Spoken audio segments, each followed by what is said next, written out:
Bleeding Cool's coverage of Dragon Con is brought to you by the NSFW Show.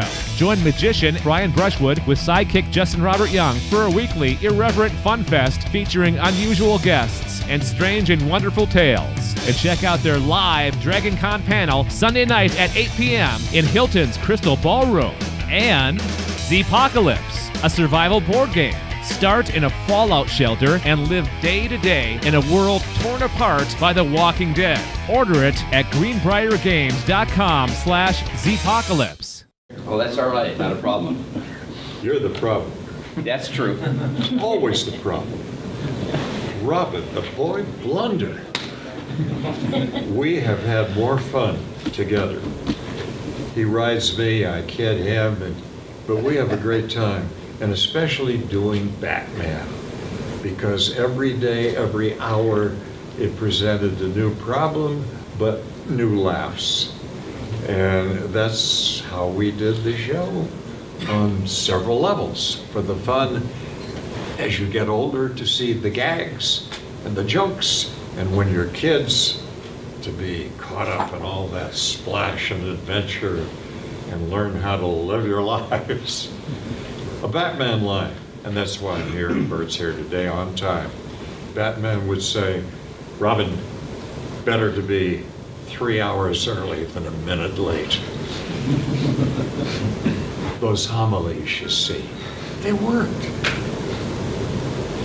Hey guys, y'all can ask Mr. West questions if you like. Got a question. Both of you had pretty big opportunities that became pretty big opportunities afterwards while you were filming Batman that you turned down. Adam West, you had an opportunity to play James Bond, and you had an opportunity in The Graduate. Well, I didn't turn that down. Unfortunately, the studio wouldn't let me do it because they did not want to dilute the image that created with this enormous success of Batman. In other words, by me portraying another role, they felt that it might in some way take away from the reality to kids of me being Robin. And of course they found some other actor, I think it was a guy named Dustin Hoffman, to do the role. But yeah, which is really an amazing thing because wow, I mean, you can just shows you how things can be spectacular, good or not so good. Anything can happen in the movie industry. Then you look back now and you guys are iconic. So, I mean, I was just wondering how you felt. Oh, it's like life, you know, I mean, we all have trade-offs. You know, something good happens, something bad happens, you have to deal with them and try to balance your life in some manner. Now, for example, we're not doing the new Batman movies, the Dark Knight stuff. So we do miss the $20 million. However, the response that we get, the turnout, the love from people really makes it all worthwhile. Because how many icons are there in pop culture? Not many. And luckily we became that. And that in itself, it's a matter of branding. And at first, when the series was over, you know, you feel like, I got fired now, another job's over, and I got to get something else, and so on. Whatever comes along, and it's a lot of luck involved. But branding is terribly important, but we didn't look at it that way in the beginning. We thought, yeah, we're screwed. We'll never do anything else. You know, people loved the series, and we wore costumes, and we'll never get a job in other roles. But you know what? About 4 years after we folded the series, I began to think, and I know Burt did too, branding isn't bad if you'll use it and develop it. You know, look at Coca-Cola, look at Kraft Foods, look at the Donald. Well, now it's the Burt and the Adam.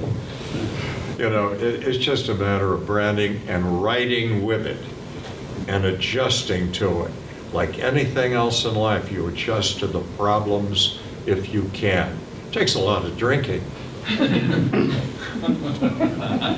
I have a question on that note. The series is being played on cable right now, so you're being exposed to a whole new generation of watchers and young kids. Is that rebranded, or has it changed the impact of your turnout? So you're seeing some of the younger people come and react? One of the nicest things that's happened, I think, to us, is that we've been able to go on and, for example, when I do Family Guy, I get a whole different generation. But the wonderful thing about Batman is that you watch with your kids, then your grandson or granddaughter, and it's a whole family spectrum kind of show. And that's where we got lucky. And we tried to keep it as fresh as possible and as amusing as possible. And, you know, if a series is canceled after 3 years, 120 episodes, as ours was, as Star Trek was, and they've gone on too, it's amazing what happens. And somebody told me the other day that it's a matter of you can become bored or disinterested in the material. But if you have an affinity for, or if you really love the characters, Burt and me, I guess, in this case, then you go on. But and I think Burt and I got very lucky. It is a matter of luck, a lot of it. You know, we were given roles in a couple of things that we could do and do well and borrow from our own personalities. And it made it kind of genuine. And comedy has to be real to be played properly. You can't think you're funny, you know. Anyway, I don't want to get too serious and I start to give an acting lesson because I'm not that good a teacher and probably a lousy actor. All right. I have a question for the Burt, as you refer to him. We got a good classic Batman line from you. Do you have a favorite wholly blank Batman from your time? I never said blank. No, you didn't say blank. I just didn't want to feed you one. You know? Oh, well, no, I had 378, I believe. But did you have one that just stood out where you read it and you went, am I really going to say this? Yeah, I mean, actually I had one that people like, I actually didn't like. It was something like, "Holy strawberries, Batman, are we in a jam?" You see what I had to put up with. But the kids love that. And to try to explain it to your kids, why did Robin say that? You know, that's a challenge and something fun always. How much creative control did you guys have in your banter? Was it that fluid chemistry between Yes, it the two, was. or was it all? It all written? depended how far along we got in it before we got caught for changing the lines. And we did. We would. There was one time when Adam and I and Yvonne Craig as Batgirl were tied up in the Siamese human knot, and there was only supposed to be 2 lines. And Adam started ad-libbing, and then I started ad-libbing. And you know, they're filming, and it's going on like 20, 30 seconds, which is like 5 times longer than it should. And the director's, wait a minute, this is not in the script, cut. But so we would do whatever we thought we wanted to do within the general framework of not violating overall the total concept of the script. And sometimes they'd let us do it. Sometimes what we did was better than what they'd written, and sometimes they said, no, we gotta go back to this because we gotta make this point because in the next scene, you know, that sets up something. So it depended on the situation. I have a question for Mr. Ward. Yeah. Especially with the way The Dark Knight Rises ended. Yeah. You being as close as a person could be to Robin even before you got the job, what your thoughts were on what it would take to make a good modern Robin film? Well, you know, I haven't seen this most recent film. I intend to, but I haven't seen the most recent film. And I was told that there are like 3 very clear references to Robin in the film. And I was also told that this last Batman feature was the end of the trilogy with Christian Bale. So I don't really know what to expect. My guess would be as good as yours, you know. But obviously they're going to try to do something that appeals to the audience that goes to theaters, not necessarily the total audience. Because remember, Batman, what we did was in people's homes. We were in their living rooms. We were something that had to be presentable for children as well as adults. Whereas the films in the theaters today, you know, portrays Batman as violent as the villains he fights. Just remember, they have their dark night. I am the bright night.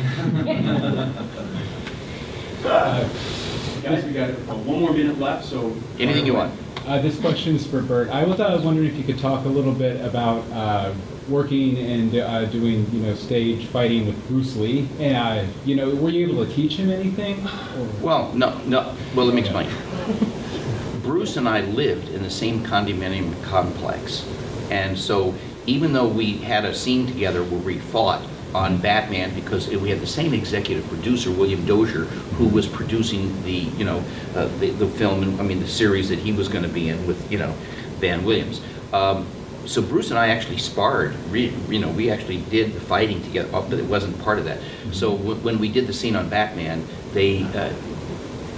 it was where the director said, we don't want either of you to look like you're getting the upper hand on the other one, because we're all supposed to be good guys, So they toned it down and stuff like that. But Bruce Lee was a great martial artist. He trained 8 hours a day. I remember going to dinner with him and his wife Linda, and when Brandon, his son, was like 6 months of age, we'd go down to the Chinatown, and of course he, being Chinese, could order all the most authentic stuff. But he was a great martial artist. But in that scene that we did together, it wasn't so much stage, it was just supposed to be like you're going to start to have a fight, and then it stops because the guys on both sides realize that we're all on the same team. Can I ask Mr. West quickly, your favorite Batman in the films, not you? Do you have a favorite? No. How can there be? All the others were actors. Adam and I, when people think of Batman and Robin, they think of the other actors as very fine actors. Okay, nothing to take away from them, but they're actors doing a role. We really, because of the way kids saw us, grew up with us, and now when people come up to us like today, what you get is not just children. You get a whole series of generations. You get adults that are in their, older seniors that watch Batman. Adults today, their children who now are parents, and the whole family watched Batman and still does. We're on actually 3 times a day. We're on twice a day on the Hub, and then on Meat TV coming out of Chicago, 7 days a week. That's a lot of exposure. More than that in my house on the DVR. My 3-year-old, you're the only Batman and Robin he knows. Oh, well, he has excellent taste.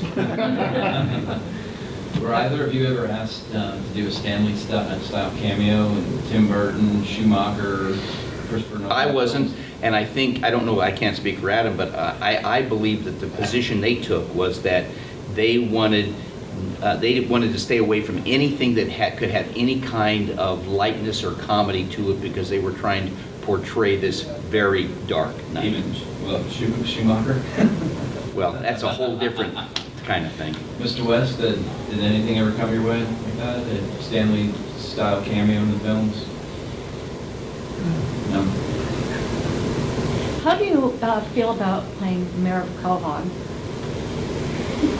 I have mixed feelings. He's very funny, and they say he's the funniest thing on the show, which is a nice compliment. But I have mixed feelings because many times I'm asked to say lines that I would never say in real life, which happens a lot to actors. But in this case, because he's so absolutely nuts,